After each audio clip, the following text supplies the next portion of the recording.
That silver's going to go up to at least $100 and probably 150. So if we look at, 150, we're at, 20, let's say we're at 25 today. We're not, we're like 23 something. If we just use 25, it's like, what is that? 6x. That's a lot of money, to get 150. You got a lot of leverage there.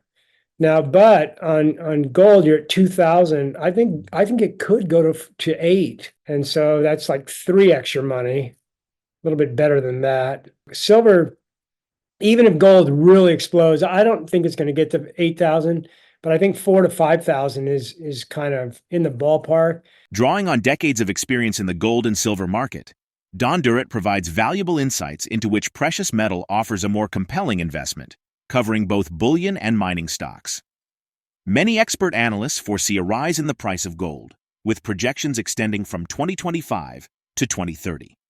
In optimistic scenarios, the rate may surpass $3,000, and Investing Haven predicts silver will surpass $48 by either mid-2024 or late 2025. Silver is anticipated to see an upward trend in 2024, mainly due to confirmed yield peaks. Durrett predicts a significant surge in the price of silver, potentially reaching $100 or even $150 per ounce, a substantial increase from its current price of approximately $23. In comparison, gold, currently priced at $2,000, is potentially speculated to reach $4,000 to $5,000. The gold-silver ratio, currently at 90, is a crucial factor in these predictions. Durrett and others believe this ratio will decrease, indicating a rise in silver prices compared to gold. If the GSR settles above 88, it may gain further momentum, potentially moving towards 90, which could be bearish for silver. With silver priced at $23.249, the gold-silver ratio has moved above the 87.50 level. Durrett emphasizes the importance of industrial uses for silver, particularly in electronics, medical devices, and automobiles. Manufacturers in these sectors are significant consumers of industrial silver, accounting for 67% of the industrial offtake in 2022, consuming 371.5 million ounces. According to the Silver Institute, the increasing use of silver in solar energy and electric vehicles is expected to drive demand in these industries. Durrett contends that, unlike gold, silver will always become relevant due to its diverse industrial applications, providing a solid foundation for long-term value. Before you watch DonDurrett's interview, subscribe to our channel and give this video a big thumbs up. I think that silver is probably you get at least 2x, maybe even 3x on your money as far as stacking. And the reason why, and not everybody agrees with this, but the reason why is because I think that the GSR will squeeze down to, I think it's going to go below 39, which it hit in 2012. So I think it'll go down to the low 30s. And so if it went from 90 all the way down to 30, I mean, that's more than 100%. It's like 100%. And could you clarify what the GSR is? The gold silver ratio. So it's currently around 90. So if you cut it in half, so 2 to 1 leverage would be 45. I think it's going to be at least, you're getting more than, 2x your money leverage buying physical silver than buying physical gold. So I've always stacked physical silver and not gold for that reason, because I just think you're getting better leverage on your money. But that GSR might not hold. It could turn around and go back the other direction. So if you're a thinking long-term hold, you might prefer gold, just because gold is a lot. Gold's considered money. Silver isn't necessarily considered money. So gold is kind of a better quality asset. So if you want the quality, instead of the leverage, you might go with gold. Plus, I think that gold could go a lot higher than we anticipate. I think that silver is going to go up to at least $100 and probably 150. So if we look at 150, we're at 20. Let's say we're at 25 today. We're not. We're like 23 something. If we just use 25, it's like, what is that? 6x. That's a lot of money, to get 150. Now, but on gold, you're at 2,000. I think it could go to 8. And so that's like 3x your money, a little bit better than that. Silver, even if gold really explodes, I don't think it's going to get to 8,000, but I think 4 to 5,000 is kind of in the ballpark.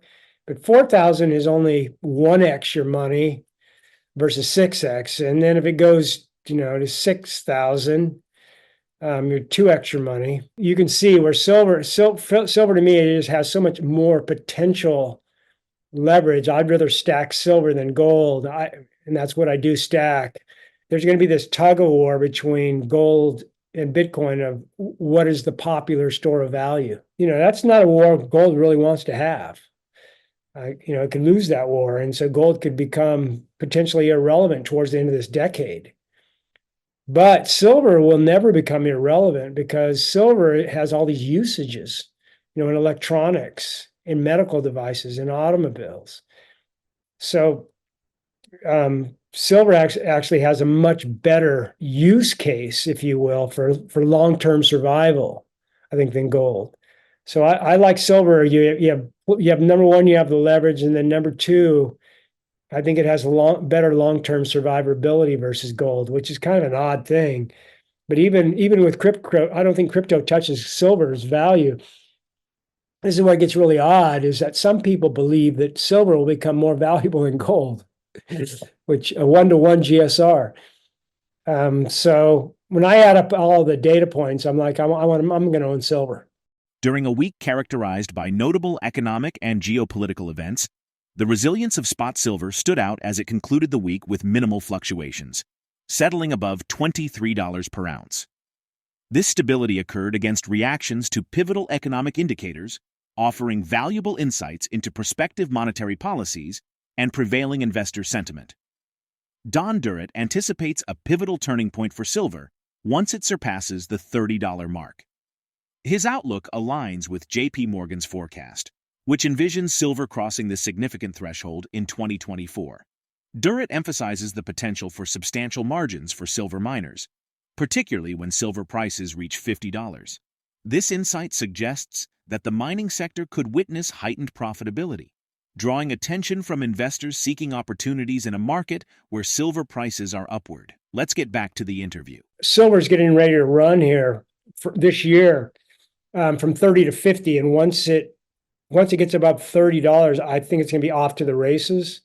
Once you get to $30 silver, the margins will be about 30%. And until you get to 30%, the sentiment's basically going to remain very low in these. But once you get to a 30% margin, then it's going to bring in a lot of investors. And then every dollar above 30, the margins are going to keep blowing out and getting bigger and bigger and bigger. Right now, gold miners are much better than silver miners. But once you get to about $35 silver, they're going to start leaning towards silver.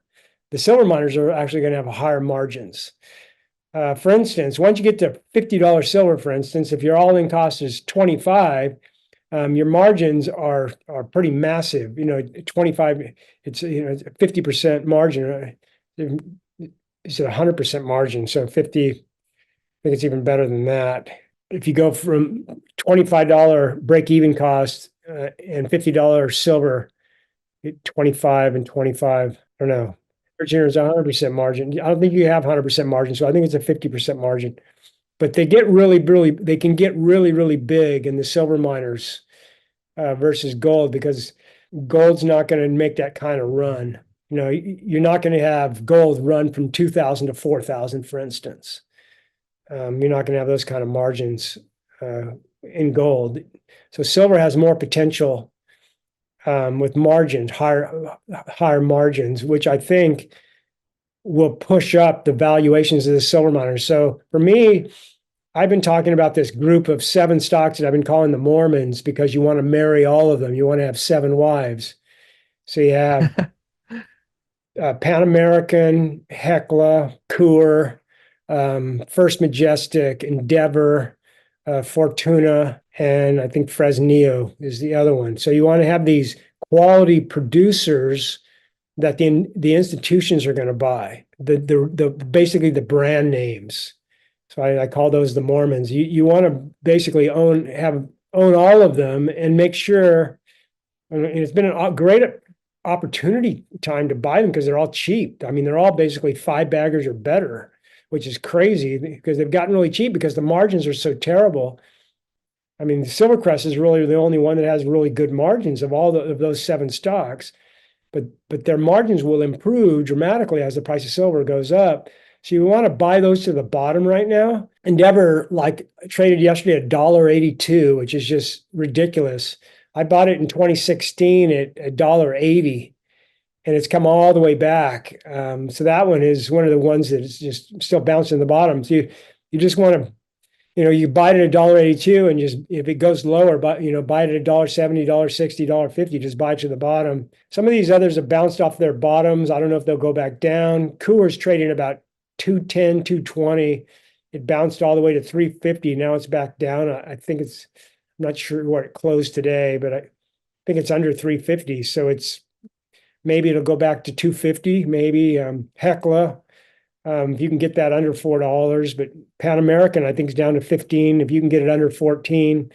So a lot of these Mormons, you want to buy them as cheap as you can get to get ready to, hold those for the run that's coming. You want to own those from the move from 30 to 50 silver. Given the emphasis on silver's potential to surpass $30 and even reach $50, what are the key drivers that could propel silver into this price range?